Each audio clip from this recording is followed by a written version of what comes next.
So what makes me cranky about Jason Bourne?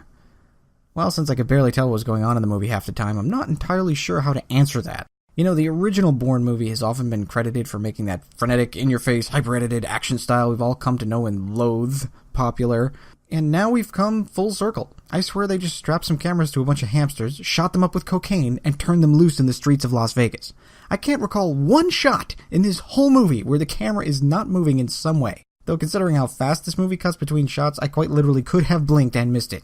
It just becomes a slideshow at points, which made what were probably really cool action sequences so boring that I started looking around the theater to see if I could find somebody doing something entertaining to watch instead.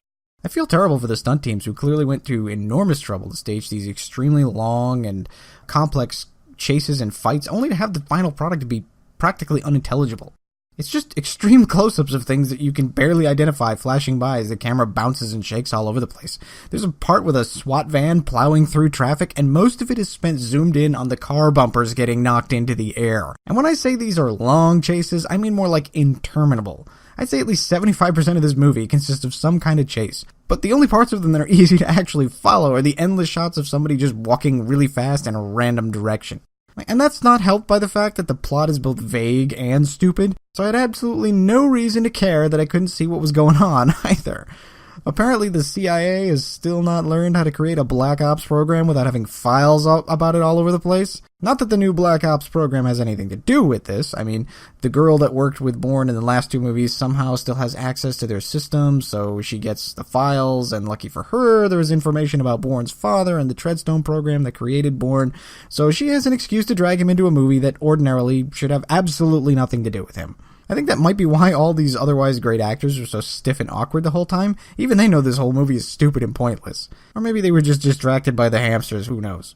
I'd actually be curious to see if Matt Damon got paid more per syllable in this movie than Arnold got for Terminator 2, because there's really not a whole lot of acting, so much as there's hacking and walking.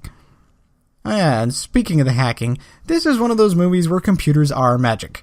The government has the power to instantly hack everything and pinpoint the exact location of every device on the planet and any device that's sitting next to it. So if you have a cell phone next to two laptops that aren't even connected to anything, you can hack the cell phone and somehow get the cell phone to talk to the laptops so you can hack the laptops. It's ridiculous. Plus, it has instantaneous real-time facial recognition that apparently can find anyone except Jason Bourne, despite the fact that he never even bothers to change his clothes, much less his overall appearance. Hell, he's marching through Las Vegas casinos, which are some of the most heavily surveilled places on the planet, and they know he's coming there, and still nobody spots him. If a card cheat worked into the Bellagio, security would be on his ass before he could sit at a table, but even with the CIA magic technology, Jason Bourne can walk right up and stand in line to get into a tech conference, and nobody's the wiser. And that's really the long and short of it. There's some attempts to tie it into real-world issues with Snowden and such, but it's half-hearted and it goes nowhere. It's almost like they had a completely different movie about government collecting our data, and then the studio just decided to add Jason Bourne to it so that it might have a chance of being entertaining. It's too bad, because the first Bourne movie was a pretty great action flick, but each sequel has gotten progressively worse, and this one has finally hit bottom.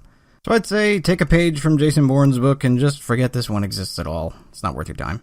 But hey, maybe you have better eyes than I do, and you actually were able to see something in Jason Bourne, in which case, let me know in the comments below. And if you can like, subscribe, and share my videos with your friends, maybe I can get popular enough that I'll be too high profile a target for them to keep sending assassins after me all the time.